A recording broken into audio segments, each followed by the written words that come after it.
તો કેમ છો વિદ્યાર્થી મિત્રો? ધોરણ 12 માં આપણે નીટના સિલેબસની અંદર ચેપ્ટર નંબર 8 માનવ સ્વાસ્થ્ય અને રોગો વિશે માહિતી મેળવી રહ્યા છે.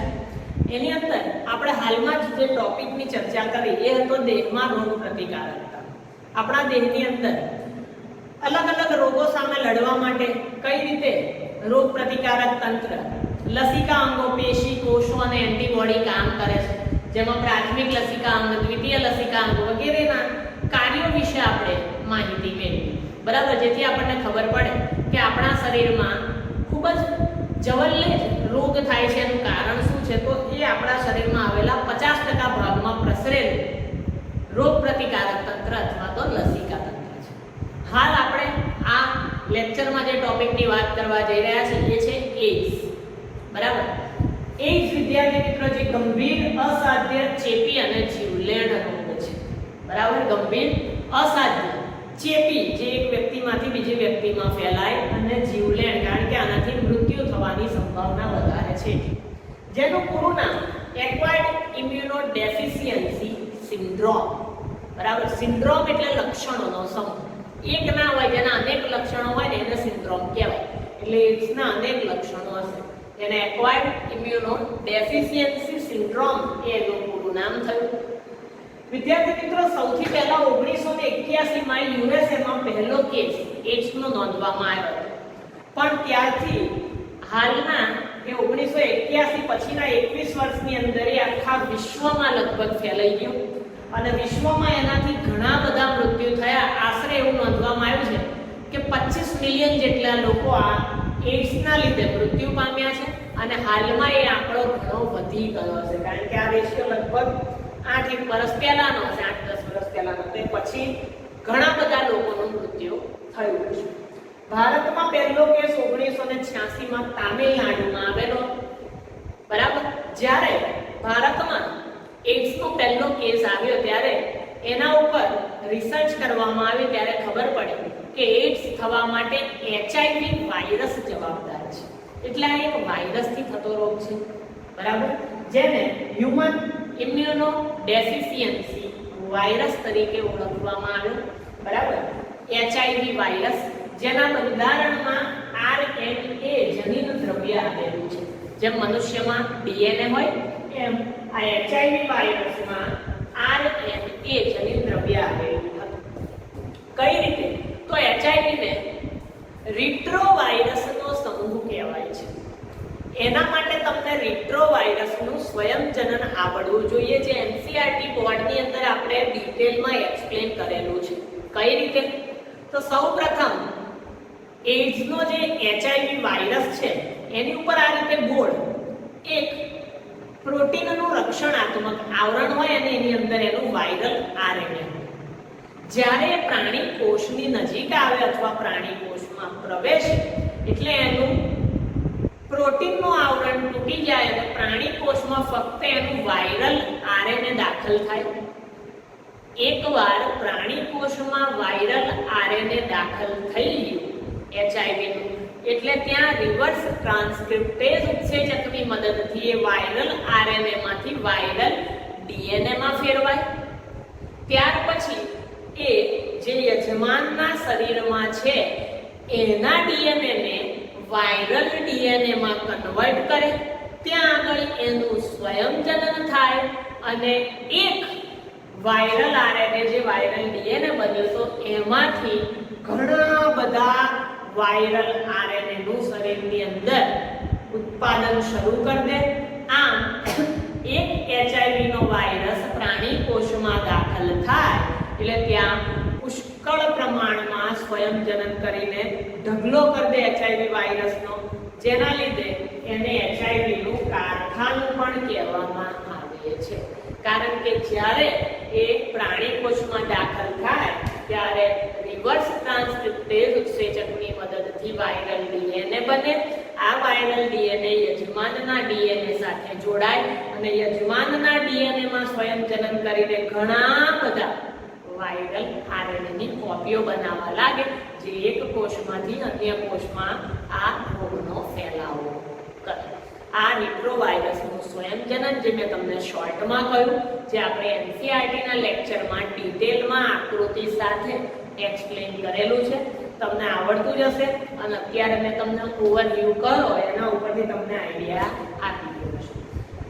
આ HIV વાયરસ જ્યારે પુષ્કળ પ્રમાણમાં શરીરની અંદર બની જાય તો સૌથી વધારે અસર T કોષોને કરે. કારણ કે T કોષો શું છે? શરીરના સૈનિક લસિકા કોષો. સૌથી વધારે અસર એને કરે. HIV ના બધા વાયરસ મતરા T કોષોમાં દાખલ થાય. T કોષોમાં દાખલ થાય અને એનું સ્વયંજનન કરે એટલે T કોષો બધા તૂટી જાય, નાશ પામે. ટૂંકમાં જેટલા T કોષો નાશ પામે, શરીરની રોગ પ્રતિકારક શક્તિ છે ધીરે ધીરે ઓછી થવા માંડે. એટલે આપણું શરીર આ રોગ સામે લાંબા સમય સુધી ટકી શકે નહીં. કારણ કે શરીરની રોગ પ્રતિકારક શક્તિ જ ખલાસ કરી દે એટલે પછી એની સામે લડે. બરાબર? તો જેમ જેમ એ ટી કોષોનો નાશ કરતા જશે અને HIV વધતા જશે, એમ લાંબા સમય માટે તાવ આવે, વ્યક્તિના વજનની અંદર અસામાન્ય ઘટાડો થાય, તેમજ એક સમય એવો આવશે કે ટી કોષોનો સર્વનાશ કરી દેશે અને શરીરમાં રોગ પ્રતિકારક તંત્ર જ જોવા મળશે નહીં. અને યાદ રાખો, શરીરમાં એકવાર રોગ પ્રતિકારક તંત્ર ઓછું થાય અથવા નાશ પામે પછી માણસને સામાન્ય બેક્ટેરિયા વાયરસના રોગ થયા હોય તો એ લાંબા સમય સુધી મટે નહીં. કારણ કે શરીરમાં રોગ પ્રતિકારક શક્તિ જ નથી. એટલે હાવ સામાન્ય રોગ થયા હોય તો એ મહિનાઓ વર્ષો સુધી એના લક્ષણો જોવા મળે અને મટે નહીં. કારણ રોગ પ્રતિકારક તંત્ર નાશ પામ્યો છે. અને ઉપરાંત આખો સિન્ડ્રોમ છે, લક્ષણોનો સમૂહ. એટલે આના એક નહીં અનેક લક્ષણો હોય, જેના લીધે વ્યક્તિ ધીરે ધીરે એક સમય એવો આવે કે મૃત્યુ તરફ આગળ વધે. એટલે આને ખૂબ જ ગંભીર, અસાધ્ય, ચેપી અને જીવલેણ રોગ કહેવામાં આવ્યો છે. એટલે ખૂબ જ ધ્યાન આપીને આ ટોપિક તૈયાર કરવાનો છે. ચલો, એકવાર આપણે માની લીધું કે ટી કોષો બધા નાશ પામ્યા, રોગ પ્રતિકારક તંત્ર શરીરનું નાશ થઈ ગયું. એટલે માઇકોબેક્ટેરિયમ છે, વાયરસ, ફૂગ, પરોપજીવી, એના દ્વારા પણ જો ચેપ લાગે તો એના લક્ષણો વર્ષો સુધી જોવા મળે. ખ્યાલ આવ્યો? બરાબર? એના આપણે લક્ષણો એટલે કે ફેલાવો થવા માટેના લક્ષણો. ફેલાય ગઈ તો એના લક્ષણો મહિનાથી વર્ષો સુધીના હોય. મહિનાઓ સુધી પણ જોવા મળે, વર્ષો સુધી પણ જોવા મળે. અને સામાન્ય સમયગાળો એનો 5 થી 10 વર્ષનો છે. એડ્સના લક્ષણો 5 થી 10 વર્ષ સુધી માણસમાં જોવા મળે. શરૂઆતના સમયમાં તો માણસને ખબર જ ના હોય કે એડ્સ થયો છે. જેમ જેમ સમય પસાર થાય એમ આના લક્ષણો જોવા મળે. અને એક વસ્તુ મગજમાં ફિટ કરી દેજો કે આની કોઈ દવાઈ નથી અને કોઈ રસી પણ છે નહીં. બરાબર? એટલે એડ્સ કોઈ દિવસ મટાડી શકાતો નથી, ફક્ત એને ધીમો કરી શકાય, બાકી એ મટે નહીં. એટલે આ ખૂબ જ ગંભીર રોગ આપણે આને કહી શકીએ. ફેલાવો કઈ રીતે થાય? તો કોઈ વ્યક્તિને એડ્સ થયું હોય એવા વ્યક્તિનું રુધિર લો એટલે તકલીફ. એટલે રુધિર લેતી વખતે ધ્યાન રાખવાનું, જે આપે એનું લઈ ના લેવાય. ઘણા ટેવ હોય એકબીજાનું લોહી પીવાની, પણ ચેક કરી લેવાનું એડ્સ છે કે નથી. એટલે એક વ્યક્તિનું રુધિર અન્ય વ્યક્તિમાં પસાર કરે, અન્ય વ્યક્તિને આપે, એવા સમયે એડ્સ થવાની સંભાવના છે. પછી અમુક પ્રત્યારોપણ, ઉદાહરણ તરીકે કોઈની કિડની ખરાબ થઈ ગઈ, હૃદય ખરાબ થઈ ગયું, આંખ ખરાબ થઈ ગઈ, તો એને અન્ય વ્યક્તિની કિડની, આંખ કે હૃદયની જરૂર છે. પણ એ વ્યક્તિને જો એડ્સ હોય ને એનું હૃદય લાઈને નાખો તો એના કરતાં ભાઈ હૃદય વગર મરી જવું સારું. બરાબર? તો તમને પણ એ રોગ ફેલાય. એટલે અમુક પ્રત્યારોપણથી થાય. બીજું કે એડ્સ વાળા વ્યક્તિને ઇન્જેક્શન આપેલું હોય, એ જ ઇન્જેક્શનની નીડલથી જો તમને ઇન્જેક્શન આપે તો એ સિરિંજ દ્વારા અથવા એની બ્લેડ દ્વારા પણ તમને રોગ થઈ શકે છે. અને ઉપરાંત એડ્સ વાળી માતા જ્યારે બાળકને જન્મ આપે તો એના બાળકમાં જન્મથી જ એડ્સ જોવા મળે છે. આ રીતે આ એડ્સના રોગનો ફેલાવો થાય છે. ચલો, એડ્સના રોગનો ફેલાવો તો ખ્યાલ આવ્યો. એના લક્ષણો શું છે? તો એચઆઈવીના લક્ષણો નહિવત છે. એટલે તો એનાથી એચઆઈવી છે વ્યક્તિ આપણને એકદમ તંદુરસ્ત જ લાગે, એને એચઆઈવી છે પણ એના કોઈ લક્ષણો જોવા ના મળે, કારણ કે તો મહિના વર્ષો પછી જોવા મળશે. એટલે એ વ્યક્તિ શું થઈ ગયો? એચઆઈવી નો વાહક. એને એડ્સ છે, એને ખબર નથી. બરાબર? એટલે એ વ્યક્તિમાંથી અન્ય વ્યક્તિઓમાં એડ્સનો ફેલાવો થશે. એટલે પોતે શું થઈ ગયો? વાહ, કારણ કે વ્યક્તિને જોઈને આપણને ખબર નથી પડતી કે એને એડ્સ થયો છે, બરાબર? એટલે આપણે એના સંપર્કમાં આવીએ એટલે એક વ્યક્તિમાંથી બીજામાં, ત્રીજામાં, એમ અન્ય વ્યક્તિઓમાં ફેલાય. એટલે મુખ્ય વ્યક્તિ જે છે એનો વાહક તરીકે ઓળખાય. જેમ જેમ સમય પસાર થાય એમ એના લક્ષણોમાં શરૂઆતમાં થાક લાગે, લોહીના ઝાડા થાય, ભૂખ મરી જાય, તેમજ વજનમાં ઘટાડો થાય. અને એક સમય એવો આવે કે એડ્સના લક્ષણો ખૂબ જ વધારે પડતા દેખાય. લાસ્ટ સ્ટેજનો એડ્સ, એની અંદર વજનમાં 10% જેટલો ઘટાડો થઈ જાય. તો 100 કિલો હોય, બરાબર, તો સીધું 10 કિલો ઘટી જાય. એટલે વજનમાં ખૂબ જ લાંબો ઘટાડો થાય, બરાબર. 1 માસથી વધુ તાવ આવે, જેનું નિદાન પણ ના થઈ શકે કે કેમ આવે છે, એવો તાવ આવ્યા કરે. ઉપરાંત ઝાડા થઈ જાય, શરદી, ખાંસી, ન્યુમોનિયા, આ સામાન્ય રોગો તો મટે જ નહીં, એ પણ જોડે જોડે ચાલુ રહે. એટલે જો લક્ષણોનો સમૂહ, બરાબર. અને રુધિરવાહિનીનું કેન્સર થાય, લસિકા ગ્રંથિમાં સોજો આવે એટલે રોગપ્રતિકારક તંત્ર તો પતી જ ગયું હોય, રુધિર પરિવહન તંત્રનું પણ વાર્તા પૂરી થઈ ગઈ હોય. આવા લક્ષણો જોવા મળે એડ્સની અંદર. આમાં વ્યક્તિ કેમ જીવી શકે? તમે જુઓ તો ખરા કેટલી બીમારીઓનો સ્ટોક છે. અને વ્યક્તિને એડ્સ થયો છે કે નહીં એ ચેક કરવું હોય તો એલિઝા ટેસ્ટ કરવો પડે અથવા તો વેસ્ટર્ન બ્લોટિંગ ટેસ્ટ કરવો પડે, બરાબર. વેસ્ટર્ન બ્લોટિંગ ટેસ્ટ અથવા એલિઝા, એન્ઝાઇમ લિંક ઇમ્યુનોસોર્બન્ટ એપ્સે, એ ટેસ્ટ અથવા તો વેસ્ટર્ન બ્લોટિંગ ટેસ્ટ, એના દ્વારા વ્યક્તિની અંદર એડ્સ છે કે નહીં એનું નિદાન કરી શકાય. એના વિશે માહિતી મેળવી છે. તો અહીંયા આપણે એડ્સની અંદર ઉપયોગી એવા ઘણા બધા પોઈન્ટ્સ લીધા છે. અને આગળ જે એકાદ પોઈન્ટ બાકી છે એને આપણે આની પછીના લેક્ચરમાં વાત કરીએ એડ્સની. પણ અહીંયા એડ્સની અંદર આવતા ઇમ્પોર્ટન્ટ નીટ માટેના દરેક પોઈન્ટનો આપણે સમાવેશ કરી લીધો છે. વધુ વાત આપણે આની પછીના લેક્ચરમાં કરીશું, જેમાં આપણે કેન્સરનો પણ સમાવેશ કર્યો છે.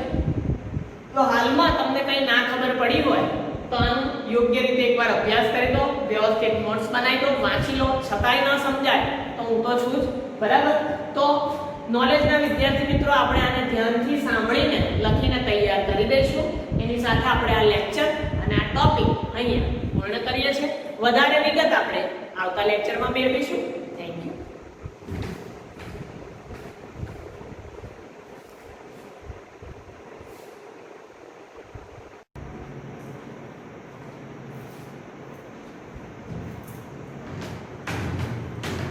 તો કેમ છો વિદ્યાર્થી મિત્રો? ધોરણ 12 માં ચેપ્ટર નંબર 8 માનવ સ્વાસ્થ્ય અને રોગો, નીટની અંદર આપણે જે ટોપિક ભણી રહ્યા છે એ છે એડ્સ. એડ્સની અંદર આપણે અત્યાર સુધી એડ્સનો ફેલાવો કઈ રીતે થાય, એના લક્ષણો કેટલા વર્ષોમાં, કેટલા મહિનામાં દેખાય, એકવાર એના ફેલાવો થઈ જાય, એનો વાહક અલગ અલગ જગ્યાએ એનું વહન કરે, પછી કેવા લક્ષણ દેખાય, ભૂખ મરી જવી, બરાબર, વજનમાં ઘટાડો, તાવ લાંબા સમયનો વગેરે, બરાબર. એ બધું આપણે ભણ્યા. અને લાસ્ટમાં આપણે એવી વાત કરી કે જો આ રોગ થયો છે કે નહીં એ ચેક કરવું હોય તો એલિઝા ટેસ્ટ અથવા તો વેસ્ટર્ન બ્લોટિંગ ટેસ્ટ કરવો પડે. એટલે ખ્યાલ આવે કે વ્યક્તિને એડ્સ થયો છે કે નથી થયો, બરાબર. હાલમાં આપણે આગળ વાત કરીએ. આની અંદર આપણે બે રોગ લીધેલા છે, એડ્સ અને કેન્સર. કારણ કે એડ્સના અમુક પોઈન્ટ બાકી હતા એટલે આપણે આ લેક્ચરમાં એને લઈએ છીએ. હવે એને અટકાવવાની વાત, બરાબર. ખબર તો પડી એડ્સ કેવો હોય, શેનાથી થાય, એના થવાના કારણો, એના લક્ષણો, એના નિદાન માટે કઈ કસોટીઓ વપરાય. હવે એના અટકાવવા માટે તો એડ્સને અટકાવવા માટેની કોઈ સચોટ પદ્ધતિ આજ સુધી શોધાઈ જ નથી. અને એને માટેની કોઈ રસી, કોઈ વેક્સિન, કોઈ દવાઓ પણ છે, બરાબર. આ એડ્સ વિશે આજે નેશનલ એડ્સ કંટ્રોલ ઓર્ગેનાઇઝેશન છે, વર્લ્ડ હેલ્થ ઓર્ગેનાઇઝેશન છે, આ બધા એડ્સ વિશે માહિતી આપે, જાગૃતિ આપે. વિશ્વ એડ્સ દિન ઘોષિત કર્યો, એના વિશે પેપરમાં આવે, એના વિશે તમારે એક્ઝામમાં આવે, એના વિશે તમારા સિલેબસમાં આવે. કંઈક તો કારણ હશે ને. કારણ કે આ એવો રોગ છે વિદ્યાર્થી મિત્રો કે જે ટીનેજર અવસ્થામાં શરીરમાં જે ફેરફારો થાય એની સાથે સંકળાયેલો છે. અને આ રોગની કોઈ દવા નથી. તકલીફ એ છે એટલે લોકો જ્યાં સુધી વધુ ને વધુ આના વિશે જાણે, આના વિશે જાગૃત થાય તો લોકો આ રોગથી બચી શકે, બરાબર. એટલા માટે આ બધા નેશનલ એઇડ્સ કંટ્રોલ ઓર્ગેનાઇઝેશન અને વર્લ્ડ હેલ્થ ઓર્ગેનાઇઝેશન તેમજ સરકારી એમજ બિનસરકારી સંસ્થાઓ દ્વારા એના માટેની જાગૃતિ લોકો સુધી પહોંચાડવા માટે અનેક કાર્યક્રમો કરવામાં આવે. ગાંડા નથી બધા, એ ટાઈમ પાસ નથી થતો, આનો પ્રોગ્રામ કરે, બરાબર. પણ આ એક ચિંતાનો વિષય છે. એટલા માટે એની જેટલી ને જેટલી વધારે માહિતી લોકો સુધી પહોંચે, લોકો એના વિશે સમજે અને એનાથી દૂર રહે, એટલા માટે આ બધા કાર્યક્રમો થાય છે. એનું કારણ કે એને કેમનો રોકવો એ આજ સુધી શોધાયું નથી ને એની કોઈ રસી કે દવા પણ ઉપલબ્ધ છે નહીં કે જેનાથી એડ્સ મટી શકે, બરાબર. છતાં પણ માણસને એડ્સ ન થાય એના માટે શું કરવું જોઈએ? તો એક જીવન સાથી મર્યાદા ન ઓળખવી. એટલે માણસના લગ્ન થાય, બરાબર. લગ્ન થયા પછી એક જ વાર લગ્ન કરવા, ટૂંકમાં એક જ સ્ત્રી સાથે પ્રજનન અથવા સમાગમની પ્રક્રિયા કરવી. અલગ અલગ 3-4 વાર લગ્ન કરો એટલે 3-4 લોકો સાથે સમાગમની પ્રક્રિયા થાય તો એના દ્વારા એડ્સનો રોગ મનુષ્યને લાગુ પડતો હોય છે. એટલે આમાં કહ્યું છે કે એક જીવન સાથીની મર્યાદા ન ઓળખવી. એટલે કોઈ કારણોસર મજા ના આવી લગ્નમાં તો છૂટાછેડા લઈ લેવાના, પણ બીજા નહીં કરવાના. ખોટો બોનસમાં એડ્સ આવી જાય તો, બરાબર. એટલે એક જ વાર લગ્ન કરવા એવો આગ્રહ રાખો. પછી એમાં તમારું નસીબ, છેતરાઈ જાવ કાં તો લોટરી લાગી જાય, બંધ. મોટા ભાગે છેતરાવાના ચાન્સીસ વધારે. બીજું, સમાગમની પ્રક્રિયા દરમિયાન નિરોધનો ખાસ ઉપયોગ કરવો. આપણે ચેપ્ટર નંબર 4 પ્રાજનનિક સ્વાસ્થ્યમાં એનું મહત્વ ભણેલા છે, બરાબર. ત્યાર પછી રક્તદાનની તકેદારી. જ્યાં ત્યાં રક્તદાન કરવા ના જતું રહેવું. તો કે તમને એવું તો સાહેબ હમણાં તો તમે એવું કહેતા હતા કે એડ્સ વાળી વ્યક્તિનું રુધિર ના લેવું. આપવામાં શું તકલીફ? આપવામાં તકલીફ નહીં, પણ તમે રક્તદાન માટે ગયા, ત્યાં આગળ બીજા 50 જણ રક્તદાન કરવા આવેલા છે. હવે રક્તદાન માટે જે સિરિંજ વાપરે છે એ સિરિંજ ધોવે છે અથવા ડિસ્પોઝેબલ છે કે નહીં એ બધું ધ્યાન કોણ રાખે? એટલે જ્યારે પણ રક્તદાન કરવા જાઓ ત્યારે તકેદારી રાખવી કે આપણા શરીરની અંદર જે સિરિંજ નાખવામાં આવે છે એ ડિસ્પોઝેબલ જ હોવી જોઈએ. વન ટાઈમ યુઝ, બરાબર. યુઝ એન્ડ થ્રો હોય એવી જ વાપરવી. તેમજ ડિસ્પોઝેબલ સોય, સિરિંજ, બરાબર, બ્લેડ, કોઈ પણ વસ્તુ કે જે અન્ય વ્યક્તિના રુધિરના સંપર્કમાં આવેલી હોય એનો ક્યારેય ઉપયોગ કરવો નહીં. હંમેશા ડિસ્પોઝેબલ વસ્તુ જ વાપરવી, તો જ આ રોગને રોકી શકાય. બીજું, આ રોગ એડ્સ વાળી વ્યક્તિને અડવાથી નથી થતો. એટલે ભાઈ એવું નહીં આને એડ્સ જ આવે, એને કઈ અડો એમ જોડે ફરો કશું થાય નહીં. આ ફક્ત જાતીય સમાગમ અથવા રુધિર દ્વારા ફેલાતો રોગ છે. એટલે એવી વ્યક્તિનો સમાજમાંથી બહિષ્કાર ન કરવો અથવા એની સાથે એવું વર્તન પણ ન કરવું, બરાબર. કારણ કે એવા પ્રકારનો ચેપી રોગ નથી કે ઉધરસ થશે અને તમને એડ્સ થઈ જશે. એના માટે પર્ટિક્યુલર કારણ છે કેમ થાય, બરાબર. પછી જો તમને થાય તો એ તમારી મૂર્ખતા કહેવાય. તો આ રીતે એડ્સને અટકાવી શકાય. એ આ બધી રીતે કોઈ દવા થઈ ગઈ એટલે વાર્તા પૂરી થઈ ગઈ. એટલે ખૂબ જ ધ્યાનથી વિચારીને આ ટોપિકને તમે સમજજો, લખજો અને તૈયાર કરજો, બરાબર. હવે આ જ લેક્ચરમાં આપણે કેન્સર વિશે માહિતી મેળવીશું, જે બીજો એક ભયંકર અને જીવલેણ રોગ છે, બરાબર. કેન્સર ભયંકર એટલે કારણ કે આનાથી લાખો લોકો ઉકળી ગયા. કારણ કે એની તે કેન્સર થાય એટલે તે દવા જેવું કશું છે નહીં, ખાલી વાર્તા દવાના નામે, બરાબર. કેન્સર એક ભયંકર રોગ છે. એનાથી ઘણા લોકોનું મૃત્યુ થાય છે. વર્ષો સુધી આ રોગનો ફેલાવો થયેલો છે અને ઘણા લોકો એનાથી મૃત્યુ પણ પામેલા છે. આપણું શરીર હોય તો આપણા શરીરની અંદર કોષોનું વિભાજન થાય, કોષો વધે, ભેગા થાય, પેશી બને, પેશીઓ જોડાય, અંગ બને. આ બધી પ્રક્રિયા નિયંત્રણ છે. કેટલા કોષો બનવા, કેટલા પેશીઓ બનવા. કઈ એવું જોયું અચાનક ખાલી કોષો વધ્યા જ કરે તો એક બાજુનો હાથ લાંબો થઈ જાય, એક બાજુનો હાથ ટૂંકો રહી જાય, એક બાજુથી પેટ બહાર નીકળી જાય, એક બાજુ અંદર જતું રહે? ના, બધી જ પ્રક્રિયા નિયંત્રિત છે. ક્યારે કયા કોષો ઉત્પન્ન થવા, કયા કોષોનું જોડાવું, કયા કોષોનું પેશી બનાવવી, અંગ બનાવવા, અંગતંત્ર બનાવવું, દરેક પ્રક્રિયા નિયંત્રિત છે. પણ જ્યારે કેન્સર થાય એટલે કેન્સરગ્રસ્ત કોષ શરીરમાં પ્રવેશે એટલે આખું નિયંત્રણ અસ્તવ્યસ્ત કરી નાખે. એટલે કોષોની અસામાન્ય વૃદ્ધિ, જરૂર ના હોય તો કોષો વધત કરે એટલે કોઈ જગ્યાએ વધી જાય ત્યાં આગળ શું થઈ જાય, ગાંઠ બની જાય. એટલે કેન્સરમાં સૌથી વધારે ટ્યુમર થવાની શક્યતા છે, ગાંઠ પડવાની શક્યતા સૌથી વધારે કેન્સરની અંદર છે. કેન્સર દ્વારા જ્યારે કોષોનો જથ્થો બની જાય અને જે ગાંઠ બની, બરાબર, એ ગાંઠ દ્વારા આ બે પ્રકારની હોઈ શકે, સાધ્ય પણ હોઈ શકે, અસાધ્ય પણ હોઈ શકે, બરાબર. કારણ કે કેન્સરમાં શું થયું, કોષોનો અસામાન્ય વધારો, એકની એક જગ્યાએ કોષોનો ઢગલો થઈ ગયો તો કે એ પેશી નહીં બનાવે પણ ત્યાં ગાંઠ પડી જશે, બરાબર.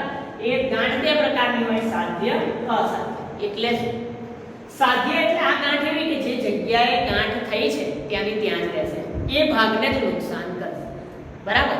એટલે ભવિષ્યમાં જ્યારે ઓપરેશન કરાય એ ભાગને શસ્ત્રક્રિયાથી દૂર કરીને એનાથી છુટકારો મેળવી શકાય.